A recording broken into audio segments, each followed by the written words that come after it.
ఒకానొకప్పుడు ఒక చిన్న గ్రామానికి దగ్గరగా ఉన్న అడవిలో సుందరం అనే అందమైన నెమలి జీవించేది. సుందరం తన అందమైన ఈకలతో అడవిలో అందరి దృష్టిని ఆకర్షించేది. తాను ఎంతో ప్రత్యేకమని, అందులోనే తన గొప్పతనం ఉందని గర్వపడేది. కానీ ఇతర జంతువులు సుందరంతో స్నేహం చేయడానికి ప్రయత్నించినప్పటికీ ఆమె తనను వారు అందుకోలేరని భావించేది. ఒకరోజు అడవికి చీకట్లు కమ్ముకొనడంతో తుఫాను వచ్చింది. గాలి ఊపులు పెరిగాయి. వర్షం పెద్దగా పడింది. మరియు అన్ని జంతువులు తాము తాగిన చోట కదలకుండా ఉండిపోయాయి. కానీ సుందరం తన అందమైన ఈకలను తడవకుండా ఎక్కడికి వెళ్ళాలో అర్థం కాక అడవిలోనే ఒక చిన్న గుహను వెతికింది.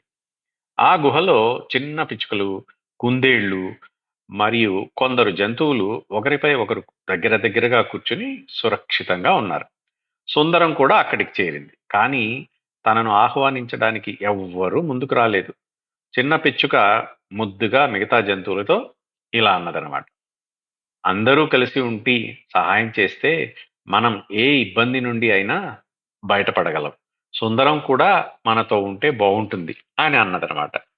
అప్పటికే తుఫాను మరింత తీవ్రంగా మారింది. గుహలోకి వర్షము నీరు ప్రవేశించడం ప్రారంభించింది. జంతువులందరూ కలిసి పనిచేసి గుహ ముఖాన్ని ఆకులు మరియు చెట్టు కొమ్మలతో కప్పేసి రక్షణగా మార్చారు. సుందరం తన అందమైన ఈకలను పక్కన పెట్టి తాను కూడా పనిచేయడం మొదలుపెట్టింది.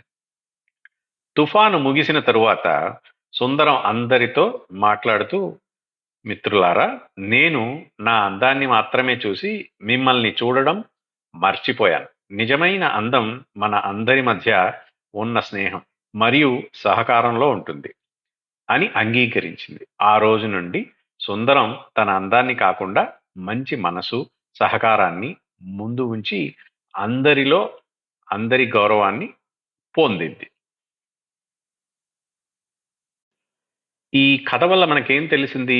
నిజమైన అందం మనలోని మంచి లక్షణాలు మరియు సహకారంలో ఉంటుంది. గర్వం మనల్ని ఒంటరిగా చేస్తుంది, కానీ మంచి మనసు అందరి గుండెల్లో నిలుస్తుంది. అలాగే సహాయం మరియు స్నేహం ప్రతి సమస్యకు పరిష్కారం చూపుతాయి. సరేనా? ఇక సెలవా మరి. సమయం వచ్చినప్పుడు మళ్ళీ ఇంకొక కథ చెప్తాను. సరేనా? అంతవరకు బుద్ధిగా ఉండండి. అమ్మా, నాన్న, గురువు చెప్పిన మాటలు బుద్ధిగా వినండి మరి. అవి మీ జీవితంలో దారి చూపిస్తాయి. మళ్ళీ కలుద్దాం. ఇట్లు మీ హరి బాబాయ్.